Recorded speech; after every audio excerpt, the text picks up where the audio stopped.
कहानी की शुरुआत होती है 2016 से। 2016 में जर्मनी एक ऐसे पॉइंट पर था जहां पर दुनिया बुरी तरह से तबाह हो चुकी थी। अर्थ का टेम्परेचर 10 डिग्री ज्यादा हो चुका था और सोलर फ्लायर की वजह से इन्वायरमेंट पूरी तरह से तबाह हो चुका था। लोगों के पास खाने का सामान नहीं था, पीने के लिए पानी नहीं था और फसलें भी बुरी तरह से खत्म हो चुकी थी और सोशल मीडिया का तो नामो निशान भी गायब हो चुका था। और जो लोग बच चुके हैं वो अपनी जिंदगी गुजारने के लिए छोटे छोटे ग्रुप्स में बट चुके हैं। पहले सबको लग्जरी लाइफ और पैसा कमाने का जुनून था और अब तो उसका कोई मतलब भी नहीं। सब कुछ पहले जैसा नहीं रहा और अब हर इंसान की सिर्फ एक ही जरूरत है, खाना और पानी। और गर्मी से बचने के लिए सब लोग रात को ही ट्रेवल करते हैं और जो लोग बच चुके हैं वो ज्यादातर अपने घर में ही रहते हैं क्योंकि चेहरा और बॉडी कवर करना बहुत ज्यादा जरूरी है। यूवी रेस का रिस्क बहुत ही ज्यादा हाई है। उसी दौरान हम मैरी को देखते हैं जो अपनी छोटी बहन और फिलिप के साथ गाड़ी में है। उस टेम्परेचर से बचने के लिए ज्यादातर वो उसी गाड़ी में रहते हैं। मैरी और फिलिप से एक दूसरे को पसंद करते हैं और उन्हें पता चलता है कि पहाड़ों में अभी भी कुछ लोग जिंदा हैं जो वहाँ पर जिंदगी गुजार रहे हैं और उनकी आखिरी उम्मीद पहाड़ ही होते हैं। और वो पहाड़ों की तरफ निकलते हैं। रास्ते में एक पेट्रोल पंप पर रुकते हैं और फिलिप वहाँ से पेट्रोल लेता है। दूसरी तरफ हम देखते हैं मैरी और उसकी बहन को। दरअसल वो अपनी जिंदगी बचाने के लिए खाने और पानी की तलाश में है और सबसे बड़ी मुश्किल ये है कि उन्हें दूसरे लोगों से भी बचना है। खाने और पानी की शदीद कमी की वजह से किसी भी लम्हे कोई भी किसी की भी जान ले सकता है और बदकिस्मती से उनके साथ भी कुछ ऐसा ही होता है। जब वो अपने काम में बिजी थे तो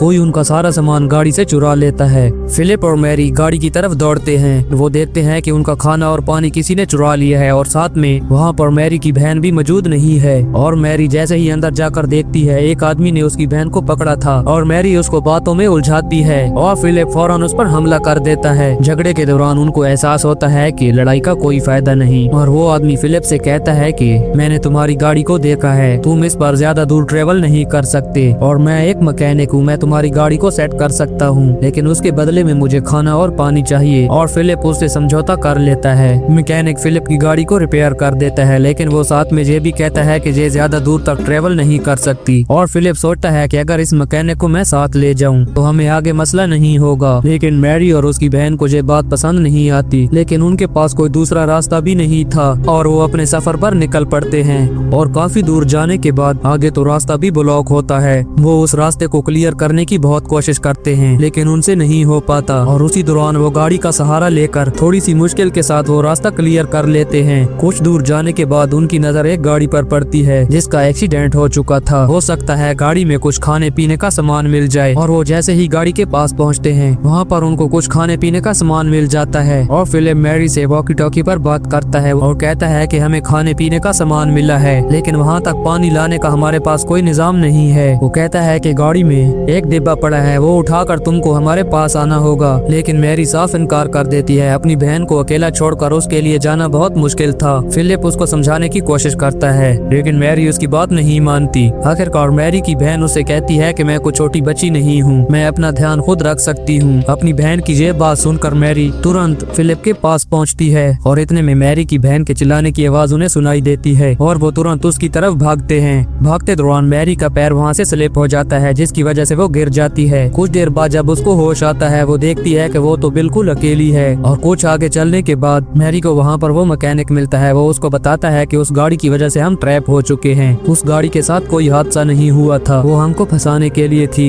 लेकिन हम तुम्हारी बहन को नहीं बचा सके। जब हम गाड़ी के पास पहुँचे तो हमने वहाँ पर बहुत ही खतरनाक लोगों को देखा जो खाने और पानी के लिए किसी भी हद तक जा सकते हैं। और मैरी को वहाँ पर फिलिप भी मिल जाता है। वो कहती है कि मुझे किसी भी हाल में अपनी बहन तक पहुँचना है। फिलिप कहता है ये नामुमकिन है, हमें आगे पहाड़ों की तरफ चलना चाहिए, हमारे लिए खाना और पानी बहुत जरूरी है। और वो मैकेनिक कहता है कि देखो सामने पहाड़ से धुआं उठ रहा है, हो सकता है वो लोग तुम्हारी बहन को लेकर वहीं गए हों। वो लोग मैरी की बहन को ढूंढने के लिए उस जगह पर जाते हैं। दूर से देखने पर उनको पता चलता है कि ये तो वही लोग हैं और वहीं पर वो मैरी की बहन को भी देखते हैं। वो उसको जंजीरों में बुरी तरह से जकड़ चुके थे और वो एक बहुत ही खतरनाक प्लान बनाते हैं। मैरी किसी तरह गाड़ी तक जाएगी और गाड़ी को स्टार्ट करेगी। उन लोगों का ध्यान जैसे ही गाड़ी की तरफ जाएगा मैकेनिक कहता है दूसरी तरफ मैं गाड़ी को किसी तरह से ब्लास्ट करूंगा। और जैसे ही वो लोग ब्लास्ट की तरफ जाएंगे और फिलिप वहाँ से मैरी की बहन को ले आएगा। ये काम तो बहुत ही खतरे वाला है लेकिन इसके अलावा तो कोई रास्ता भी नहीं है। और मैरी गाड़ी को जैसे ही स्टार्ट करती है वहाँ पर एक आदमी आता है, शायद उसको शक हो चुका है। वो मैरी को देखने ही वाला था कि दूसरी तरफ मैकेनिक अपना काम कर देता है। वो लोग फौरन उस ब्लास्ट की तरफ भागते हैं। प्लान के मुताबिक सब कुछ ठीक था था, लेकिन फिलिप वहाँ पर बहुत ज्यादा डर जाता है और मैरी की बहन को लिए बगैर वहाँ से भाग जाता है। फिलिप एक आदमी के हत्थे चढ़ जाता है जो उसका पैर जख्मी कर देता है, लेकिन फिलिप किसी तरह से गाड़ी में पहुँचता है जहाँ पर मैरी भी मौजूद होती है। वो मैरी से कहता है कि हमें जहाँ से निकलना होगा, हम तुम्हारी बहन को नहीं बचा सकते। लेकिन मैरी की आंखों में जिद की एक चिंगारी थी, वो अपनी बहन को किसी भी हाल में बचाना चाहती थी। वो मैरी से कहता है कि वापस जाना मौत को दावत देना है, लेकिन मैरी अपनी बहन को बचाने के लिए वापस जाती है। वो अपनी बहन की तलाश में काफी दूर जाने के बाद एक रेलवे ट्रैक पर पहुंचती है जहां पर उसे अपनी बहन का कुछ सामान मिलता है। उसको अंदाजा होता है कि वो लोग उसको इसी रास्ते से लेकर गए होंगे। फिलिप भी वहां पर पहुंचता है और अपनी गलती की माफी मांगता है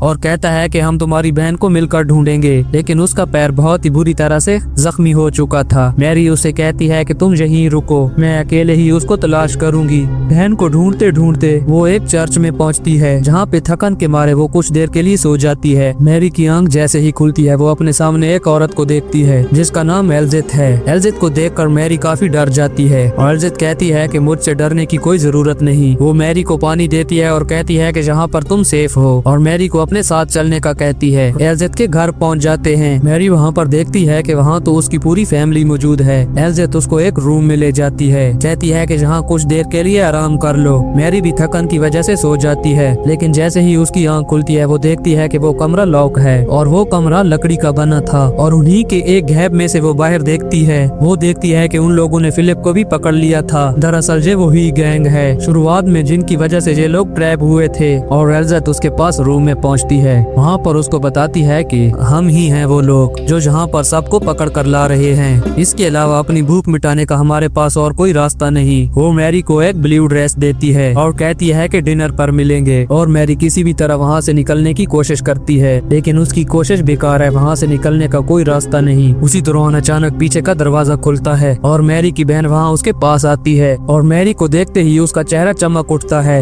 वो अपनी बहन को अपनी बाहों में समेट लेती है और कहती है कि तुमको जहाँ से बचाने के लिए मैं किसी भी हद तक जाऊंगी। वो अपने पास मौजूद कपड़ों से एक रस्सी बनाते हैं ताकि नीचे उतर सकें, लेकिन एल्जिथ का बेटा वहाँ आ जाता है। इससे पहले कि वो उस कपड़ों की रस्सी को देखता, मैरी बाहों में समेट लेती है, जिसके कारण उसको वो रस्सी नजर नहीं आती और मौके का फायदा उठाते ही उसके सर पर एक जोरदार चीज मारती है, जिसके कारण वो बेहोश हो जाता है। और मैरी उस रस्सी की मदद से अपनी बहन को नीचे उतारती है और जंगल में जाने का कहती है और मैरी उस ड्रेस को पहनकर बाहर आती है। एल्जिथ को लगता है कि मैरी ने उसकी बात मान ली है। वो उसको वहाँ ले जाती है जहाँ एल्जिथ की पूरी फैमिली पहले से मौजूद होती है और मैरी को वहाँ पर खाना दिया जाता है, लेकिन वो इस टाइप का खाना नहीं खा सकती और इसलिए वो तुरंत बाहर की तरफ भागती है। उधर एल्जिथ का बेटा भी होश में आ चुका था जो मैरी को पकड़ लेता है और उसे बांधकर एक कमरे में ले जाता है और उसी कमरे में फिलिप ऑलरेडी मौजूद था और वो वहीं पर फिलिप को मार देता है और तुरंत वहाँ से निकल जाता है। और मैरी बहुत ही मुश्किल से अपने आप को उन रस्सियों से छुड़वाती है। वो तुरंत भागकर दूसरे कमरे में जाती है और वहाँ मैरी देखती है कि पहले से बहुत लोग वहाँ पर कैद हैं और उधर ही वो